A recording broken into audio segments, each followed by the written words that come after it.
Здравствуйте, дорогие мамочки! На связи Светлана Тихолаз и моя онлайн-школа «Жизнь без аллергии». Я являюсь доктором-педиатром, неонатологом, аллергологом, консультантом по грудному вскармливанию. И у меня своя онлайн-школа, в которой мы занимаемся формированием здоровья ребенка первого и второго года жизни. И сегодня для вас я представляю необычную тему. Мы сегодня с вами поговорим о затяжном кашле у детей, причин этого кашля и как с ним бороться. Сейчас наступает холода, дети болеют все чаще и чаще, и когда кашель у ребенка не проходит длительное время, это всегда вызывает чувство беспокойства у родителей. Особенно если кашель длится более 3 недель. Такой кашель называют затяжным или хроническим. Так давайте же разберемся, почему у детей может сохраняться кашель длительно и что же с этим делать. Кашель – это вообще-то защитная реакция организма. С его помощью дыхательные пути очищаются от слизи, пыли и микробов. Но если кашель не проходит длительно, то причины этого затяжного кашля могут быть разными. Прежде всего и чаще всего встречающаяся причина – это остаточные явления после инфекции. Часто затяжной кашель появляется после обычной простуды или ОРВИ. Причем, чем младше ребенок, тем чаще наблюдается такой затяжной и длительный кашель, потому что иммунная система у ребенка еще несовершенна, он еще только формирует правильный иммунный ответ, и поэтому кашель может принимать такой затяжной характер. Другая причина, почему у некоторых детей кашель проходит быстро, а у других он длится очень продолжительное время, это зависит от еще анамнеза ребенка, то есть его наследственности. Если ребенок, например, у вас аллергик или же ребенок с первичным иммунодефицитом, то, конечно, такой ребенок будет болеть значительно дольше, чаще, и для того, чтобы его слизистая восстановилась, потребуется продолжительное время.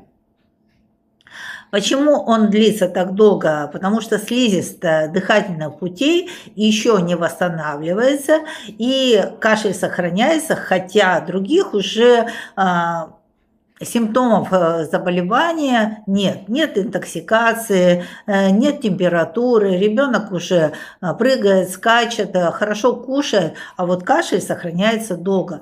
Вот это говорит о том, что слизистая дыхательных путей еще не восстановилась. Вторая причина, часто встречающаяся довольно-таки в наше время, это же, конечно, аллергия. Кашель может быть проявлением именно аллергии на пыль, на шерсть домашних животных, на пыльцу растений и даже на бытовую химию. Такой кашель обычно сухой и может усиливаться ночью или же дома. Или наоборот, если этот кашель вызван аллергией на пыльцу растений, то как только вы выходите на улицу, ребенок начинает кашлять, заходите домой, кашель у ребенка становится реже или вовсе прекращается. Бронхиальная астма. Иногда затяжной кашель является дебютом начала бронхиальной астмы. Признаки этого заболевания – кашель ночью или по утрам, свистящее дыхание и одышка.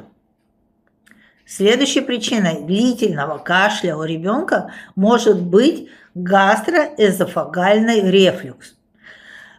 Это когда содержимое желудка попадает обратно в пищевод и вызывает раздражение, в том числе и в горле.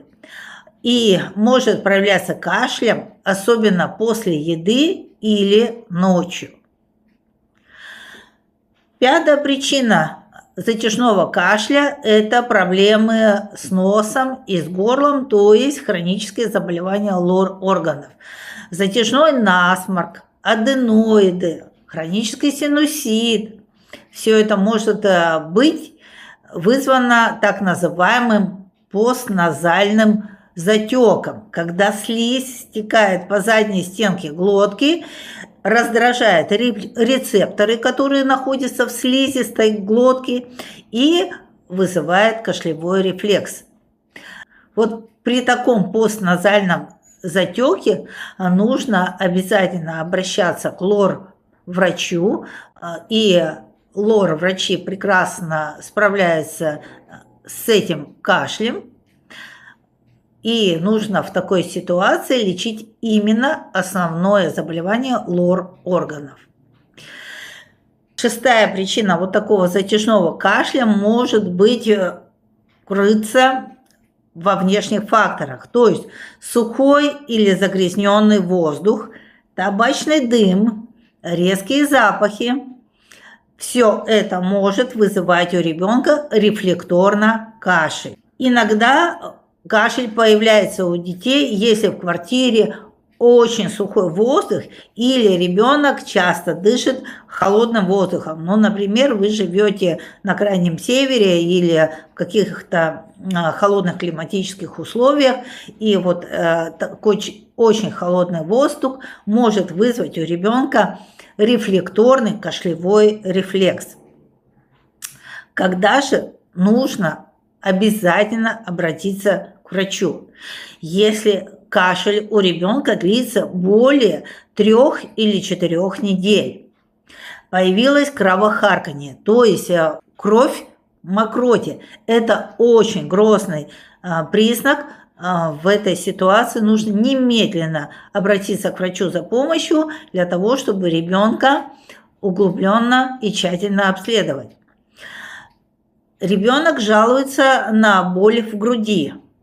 Ребенок заметно похудел, у него слабость, он стал менее подвижным, в основном спит или лежит, температура держится более недели. Это тоже обязательно сигнал маме, что нужно идти к врачу. Если у ребенка вдруг появились приступы удушья, хрипы, которые слышны на расстоянии, и одышка, как же мы можем помочь ребенку при затяжном кашле? Прежде всего, конечно, обеспечить ему правильный микроклимат и оптимальные условия проживания. То есть увлажняйте обязательно сухой воздух в квартире.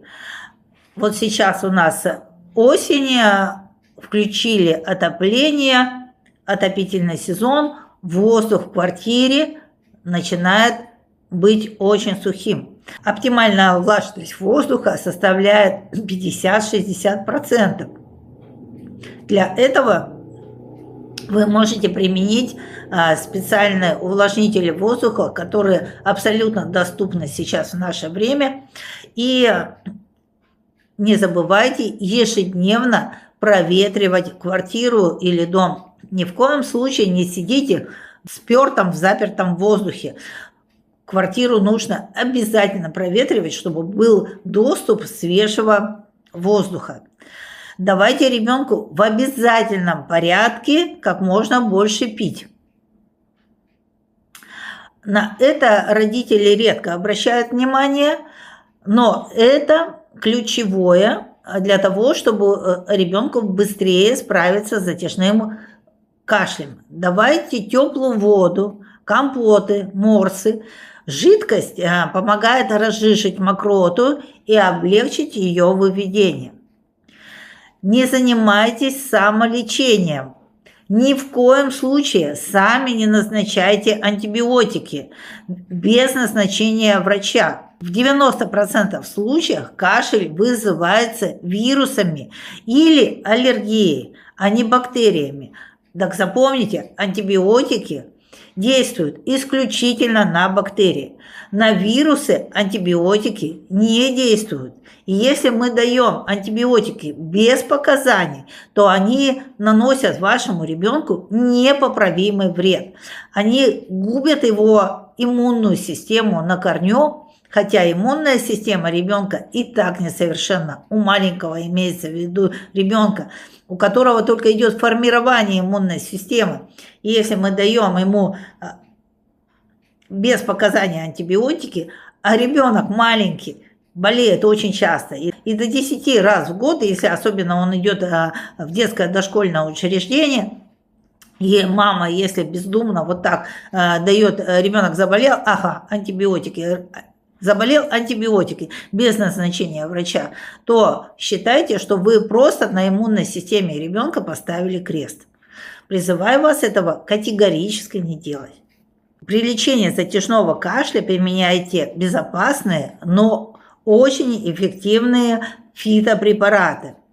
Сейчас линейка фитопрепаратов просто огромнейшая, и мы, к сожалению, современные люди уже забыли, что есть прекрасные лекарственные растения, которыми наши предки пользовались с давних времен и успешно ими лечились.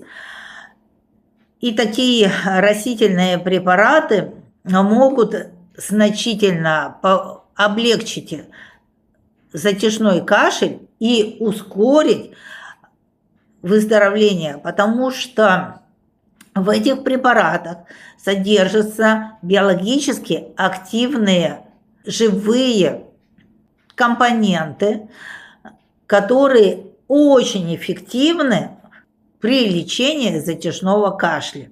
Но даже растительные препараты стоит выбирать только после консультации с врачом, особенно если у ребенка есть склонность к аллергии. Аллергикам подобрать растительный препарат значительно сложнее, чем обычному здоровому ребенку. Помните об этом. При затяжном кашле нужно лечить именно основное заболевание.